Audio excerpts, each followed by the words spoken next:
In this video, I'm going to show you how to send an email using Zoho Mail. So whether you're sending a message to a client, a friend, or a business, Zoho Mail makes it easy. So first, make sure you are on the official website of Zoho Mail and then enter your email credentials and click sign in. And now, in order to compose a new email, just simply click the new email or new mail button usually found on the top left menu, and unfortunately we couldn't find it in here, so maybe because of the version of my Zoho Mail, because of the server, I think. So yeah, assumingly we found that.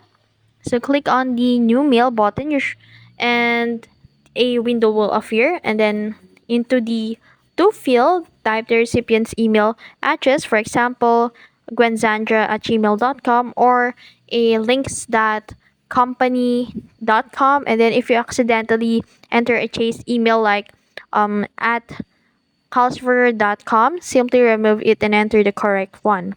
So write your email and then enter a subject that describes your mail, and then type your message in the body of email, and if needed, attach like files by clicking the attachment icon.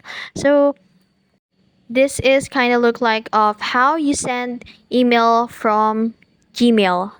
And after that, once you've reviewed your email, click the send button, and your email will be sent to the recipient as long as it's valid email address that is not restricted by Zoho's filter. And that's it. That's how you send an email to a non-chase address using Zoho Mails. If you found this video helpful, don't forget to like, share, and subscribe to the YouTube channel.